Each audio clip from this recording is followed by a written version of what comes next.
उत्सुक है। आग्रह है कि आप अपने विचार हम सभी के साथ साझा करें।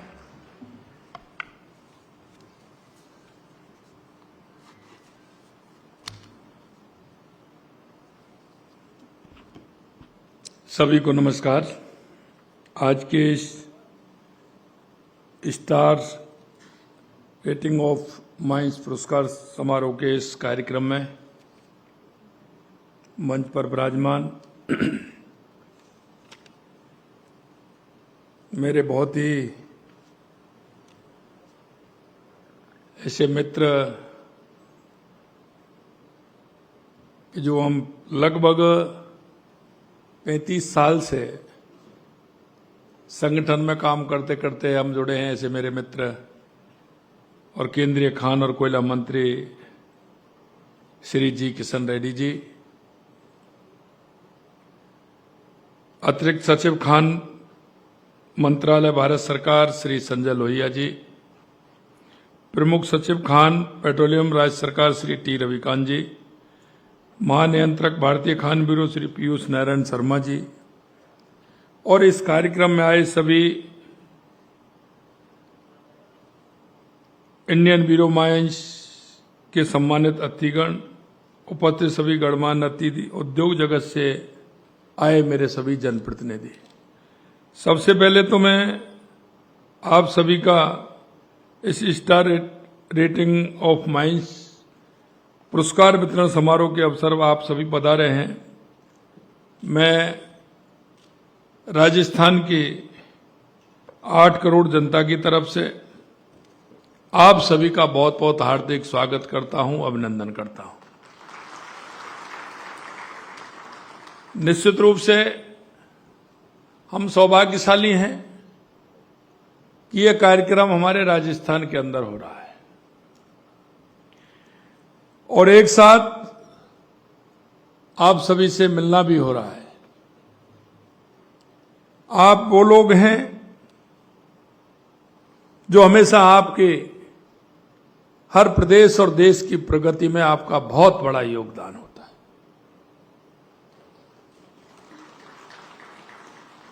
मैं माननीय केंद्रीय कोयला एवं खान मंत्री भारत सरकार श्री जी किशन रेड्डी जी का राजस्थान की धरती पर विशेष स्वागत करता हूं, अभिनंदन करता हूं। ये अवसर उपलब्धियों का उत्सव होने के साथ ही अच्छा काम करने वालों को सम्मानित करने का भी है। ये खनन को न केवल आर्थिक प्रगति का आधार बनाता है, बल्कि प्रकृति, पर्यावरण और समाज के प्रति हमारी जिम्मेदारी को भी बताता है। यशस्वी हमारे देश के प्रधानमंत्री श्री नरेंद्र मोदी जी का कहना है कि आज भारत दुनिया के सामने एक उदाहरण प्रस्तुत कर रहा है। अर्थव्यवस्था, परिस्थिति की दोनों एक साथ चल सकते हैं, आगे बढ़ सकते हैं। भारत ने यह रास्ता चुना है। खान मंत्रालय भारत सरकार द्वारा शुरू की गई स्टार रेटिंग इसी भावना का विस्तार है। यह प्रणाली केवल खनन गतिविधियों की मूल्यांकन प्रक्रिया नहीं है, यह पर्यावरण संरक्षण और सामाजिक उत्तरदायित्व को बढ़ावा भी देता है। मुझे खुशी है कि इस प्रणाली के तहत खनन पट्टों के प्रदर्शन को वैज्ञानिकता, सतत विकास, जल प्रबंधन, वृक्षारोपण, सामाजिक उत्तरदायित्व जैसे महत्वपूर्ण मापदंडों पर आंकना शुरू किया है। वर्ष 2023-24 के लिए स्टार रेटिंग पुरस्कार विजेताओं को मैं हृदय से बधाई देता हूं। आपने ये सिद्ध कर दिखाया है कि उत्पादन और पर्यावरण संवेदनशील साथ साथ चल सकते हैं। आपने पर्यावरण की रक्षा के, जल संरक्षण और स्थानीय समुदाय के विकास में भी महत्वपूर्ण योगदान दिया है। मैं अगर राजस्थान के बारे में मैं कहूं तो राजस्थान न केवल अपनी सांस्कृतिक विरासत और प्राकृतिक सौंदर्य के लिए जाना जाता है, बल्कि खनिज संपदा के क्षेत्र में देश में अग्रणी है। और ये बात मैं इसलिए कहना चाहता हूं कि राजस्थान को खनिजों का संग्रहालय कहा जाता है। राज्य में लगभग 85 प्रकार के धात्विक और अधात्विक खनिज उपलब्ध हैं, जिनमें से लगभग 57 खनिजों का दोहन किया जा रहा है। हमारे राज्य में उत्पादित खनिज देश के कुल खनिज उत्पादक मूल्य का 12% हिस्सा है। खनन क्षेत्र प्रदेश की जीडीपी में भी अपनी महत्वपूर्ण भूमिका निभाता है। मुझे ये बताते हुए गर्व है कि और अनुभूति भी हो रही है कि राजस्थान में खनिज ब्लॉकों की नीलामी के क्षेत्र में भी अभूतपूर्व प्रदर्शन किया है। राजस्थान प्रधान खनिज के खनन पट्टों की नीलामी में शतक लगा चुका है। इसके अलावा अप्रधान खनिज के 960 एवं क्वारी के 137 प्लॉटों का सफलतापूर्वक नीलाम की जा चुकी है। मैं बताना चाहूंगा कि संपूर्ण भारत में जहां भारत खनिज के 500 ब्लॉक ही आवंटित हुए हैं, वहीं अकेले राजस्थान ने देश के 20% से अधिक यानी 100 से अधिक ब्लॉक आवंटित करने का कीर्तिमान भी बनाया है। हमारी इस उपलब्धि के लिए भारत सरकार के खान मंत्रालय ने 20 जनवरी 2025 को कोडार्क ओडिशा में आयोजित राज्य खनन मंत्रियों के तीसरे सम्मेलन में खनिज ब्लॉकों की नीलामी में अनुकरणीय प्रदर्शन के लिए राजस्थान को प्रथम पुरस्कार से सम्मानित भी किया है। प्रदेश में गत सरकार के समय 2023-24 में माइनिंग रॉयल्टी के रूप में राजस्व 3% बढ़ोतरी के साथ में 7,460 करोड़ रुपए रहा, जबकि हमारे प्रयासों से 2024-25 में रॉयल्टी का राजस्व 9,228 करोड़ रहा, जो गत वर्ष से 24% अधिक था और खान विभाग के इतिहास में रॉयल्टी राजस्व का एक रिकॉर्ड भी था। और मैं आपसे इसलिए कहना चाहता हूं, आप इस क्षेत्र के बहुत ही अनुभव रखने वाले हो। आप अपने क्षेत्र में एक विशेष दर्जा आपको प्राप्त है कि इस क्षेत्र में आपका अनुभव है, और इसलिए मैं आप सभी से आह्वान करना चाहता हूं। और वो मैं इसलिए करना चाहता हूं कि राजस्थान वो राज्य है, क्योंकि राइजिंग राजस्थान जब हमने किया तो मेरे को जापान जाने का अवसर मिला था, मैं वहां गया था। तो वहां जब मैं कंपनियों से बात कर रहा था कि दिल्ली से भी नजदीक है, 100 किलोमीटर अमरारा निमराना बेवाड़ी प्रारंभ होता है, और राजस्थान क्षेत्रफल की दृष्टि से भी सबसे बड़ा प्रदेश है, और इसीलिए यहां मिनरल सभी ने, यहां आप लोहे से लेकर के सोना तक सब कुछ राजस्थान के अंदर मिलता है। आप कहीं अगर किसी मिनरल की तलाश में हो तो कहीं मत भटकिए, राजस्थान आइए, निश्चित रूप से कहता हूं आपको मिलेगा।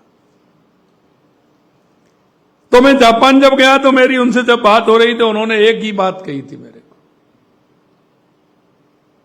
आपकी बात तो मैं नहीं कह रहा, लेकिन मैं कुछ हमारे राजस्थान के भाइयों की मैं जरूर कहूंगा। वो कहते हैं कि कैसा चल रहा है आपका माइनिंग का काम?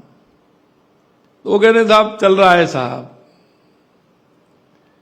लेकिन वहां जब मैं गया तो उन्होंने, जब मैंने उनसे पूछा कि आपका काम, उन्होंने कहा कि हम देश में सभी जगह काम करते हैं, लेकिन राजस्थान में हमें 4 गुनी बचत होती है, 4 गुनी बचत होती है, और हम इसी तरह से राजस्थान में काम कर रहे हैं। और इसीलिए मैं आप सभी से कहना चाहता हूं, राजस्थान आइए, आपको सभी तरह की सुविधा भी मिलेंगे, आपको माइनिंग करने में किसी तरह की परेशानी नहीं होगी, और मैं कहना चाहता हूं कि समय की आपकी बचत होगी। ये सारे काम आपके हो। राइजिंग राजस्थान में हमने 35 लाख करोड़ रुपए के हमारे एमयू राजस्थान के अंदर हुए थे, और मैं आपको इसलिए एक बात कहना चाहता हूं कि हमारे इस 6 महीने के अंदर हमने लगभग 4.25 लाख करोड़ रुपए के एमयू को जमीन पर उतारने का काम किया है।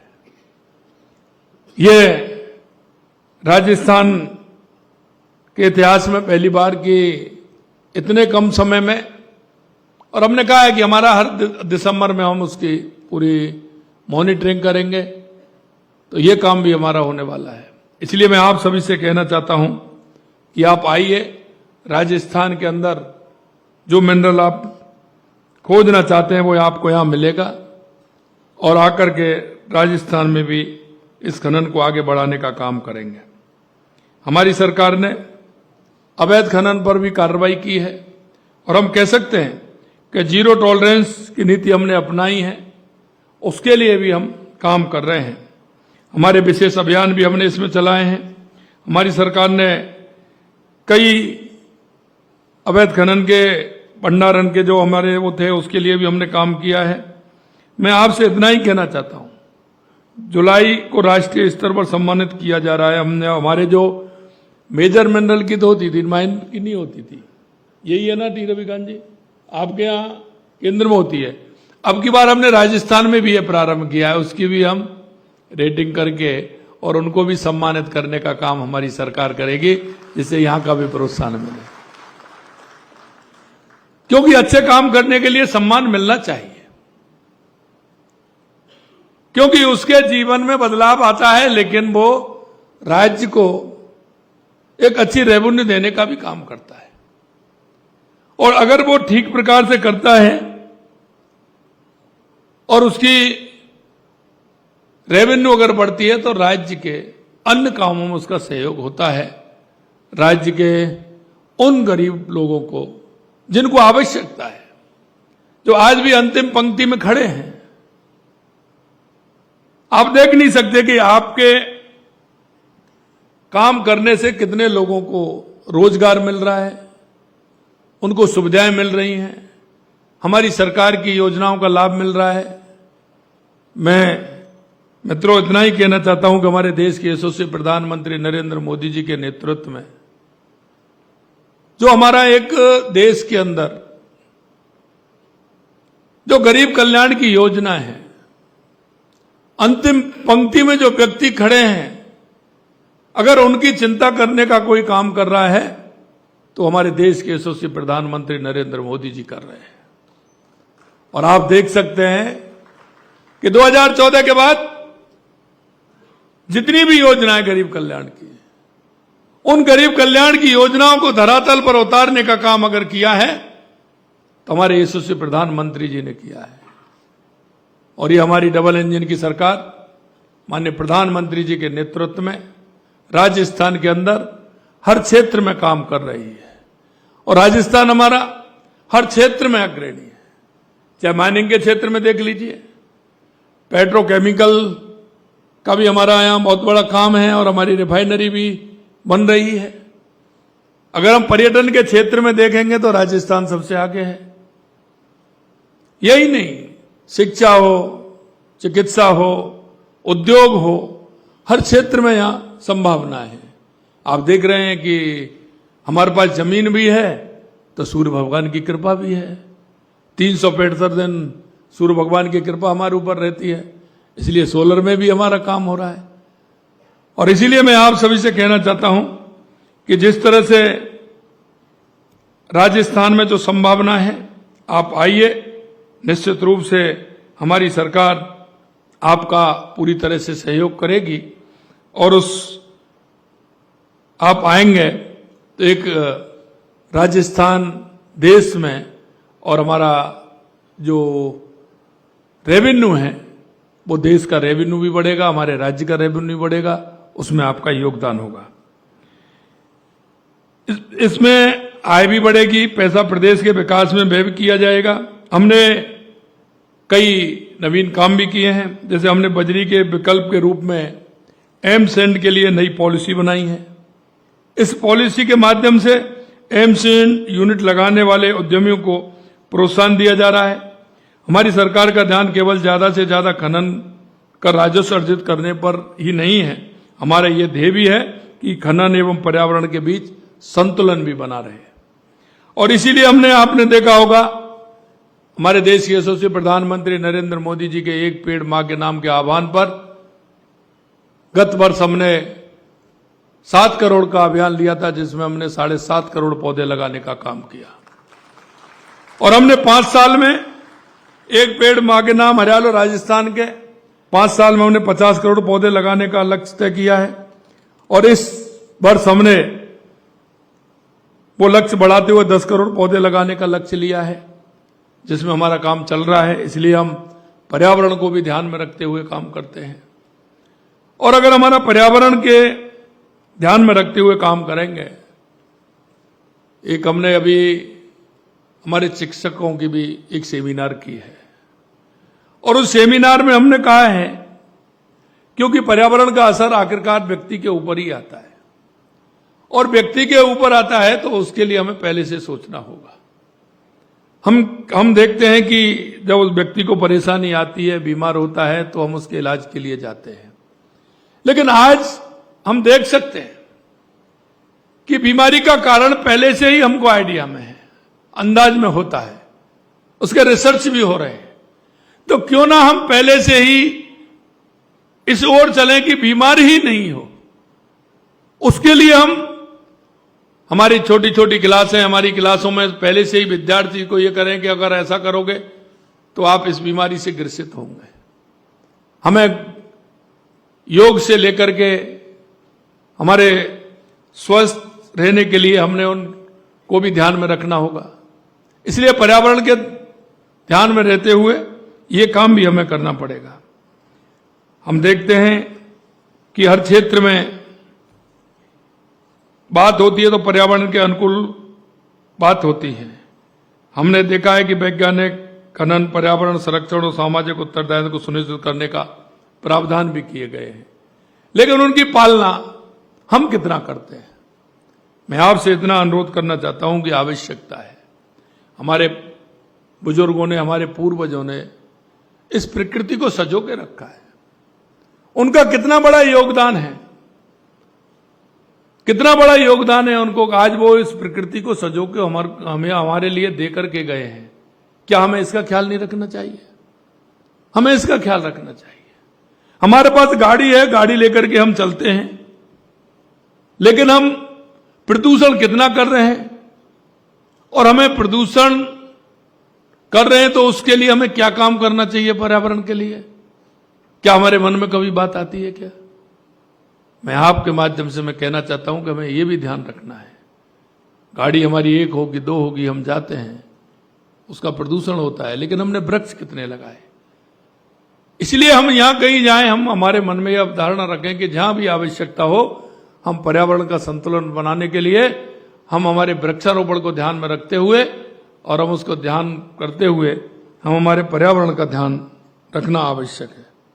हमारा लक्ष्य है कि खनन उद्योग न केवल आर्थिक विकास का आधार बने, बल्कि पर्यावरण का संरक्षण भी उसमें हो। इस मंच से सभी खनन कंपनियों से आग्रह करता हूं कि आप सतत सुरक्षित और पर्यावरण अनुकूल खनन के मार्ग पर आगे बढ़ें। हमें याद रखना होगा कि खनिज संसाधन सीमित हैं, लेकिन पर्यावरण व समुदायों पर हमारा प्रभाव स्थायी है। हम एक ऐसा खनन मॉडल विकसित करने का प्रयास करें जो न केवल आज की आवश्यकताओं को पूरा करे, बल्कि आने वाली पीढ़ियों के लिए प्रेरणा भी बने। राजस्थान सरकार खनन के क्षेत्र में विकास के लिए हर संभव सहायता देने को प्रतिबद्ध है, चाहे वो पारदर्शी प्रक्रिया हो, ईज ऑफ डूइंग हो, बिजनेस हो या आधारभूत संरचना का विस्तार हो। हम हर कदम पर आपके साथ हैं। हमारा लक्ष्य है कि राजस्थान खनन के क्षेत्र में अग्रणी केंद्र बने। अंत में मैं आपको एक बार फिर से सभी पुरस्कार विजेताओं को हार्दिक बधाई देता हूं। आपकी उपलब्धियां हमारे लिए गर्व का विषय है। मैं खान मंत्रालय, इंडियन ब्यूरो ऑफ माइंस और इस समारोह से जुड़े सभी लोगों का आभार व्यक्त करता हूं। आइए हम सब मिलकर एक ऐसे भविष्य का निर्माण करें जहां खनन उद्योग आर्थिक प्रगति और पर्यावरण संरक्षण और सामाजिक कल्याण का पर्याय बने, जिससे कि हमारा देश, हमारा प्रदेश विकसित बने। देश के यशस्वी प्रधानमंत्री नरेंद्र मोदी जी के नेतृत्व में हम देख सकते हैं कि हम बदलता हुआ भारत देख रहे हैं, बदलती हुई भारत की तस्वीर देख रहे हैं। और ये मैं आपसे इसलिए कहना चाहता हूं कि 2014 के बाद देश में जो परिवर्तन आप लोगों ने देखा है, निश्चित रूप से वो ऐतिहासिक है। चाहे हमारे गरीब कल्याण की योजनाएं हों, चाहे हमारे विकास की योजनाएं हों, चाहे आतंकवाद नक्सलवाद का खात्मा हो या दुनिया में बढ़ता हुआ भारत का गौरव हो, निश्चित रूप से 2014 के बाद जो परिवर्तन हुआ है और आज दुनिया का नजरिया जो भारत के प्रति बदला है, हम चाहते हैं कि आपकी उसमें जितनी आपका सहयोग है वो बहुत बड़ा सहयोग है। और इसलिए मैं कहना चाहता हूं कि स्वामी विवेकानंद जी ने कहा था, और वो 1893 में कहा था कि 21वीं सदी भारत की होगी। मित्रों, उस स्वामी विवेकानंद जी ने कहा, वो नरेंद्र थे, उस नरेंद्र ने कहा और ये नरेंद्र करके बता रहे हैं, ये बदलता हुआ परिदृश्य आपको दिख रहा है और अभी बहुत गुंजाइश है, हमें बहुत काम करना है, बहुत आगे चलना है। हमारे देश के लिए हम काम करेंगे, प्रदेश के लिए हम काम करेंगे, आने वाली पीढ़ी निश्चित रूप से याद रखेंगे। आप सभी का बहुत बड़ा योगदान। पुनः आप सभी को, सभी पुरस्कार विजेताओं को बहुत बहुत शुभकामनाएं। आप राजस्थान की धरती पर आए, निश्चित रूप से मन प्रसन्न हुआ कि आप सभी के एक साथ उन महारथियों के जो अपने अपने क्षेत्र में बहुत ही उत्कृष्ट कार्य कर रहे हैं, आप सभी से दर्शन से मैं लाभान्वित हुआ। दिल की गहराइयों से आप सभी का पुनः अभिनंदन करते हुए धन्यवाद देता हूं और हमारे माननीय मंत्री जी को भी धन्यवाद देता हूं कि इस कार्य के लिए, पुरस्कार के लिए उन्होंने राजस्थान को चुना, इसलिए उनको भी दिल की गहराइयों से बहुत बहुत धन्यवाद देता हूं, बहुत बहुत साधुवाद देता हूं। बहुत बहुत धन्यवाद। जय हिंद, जय भारत, जय राजस्थान।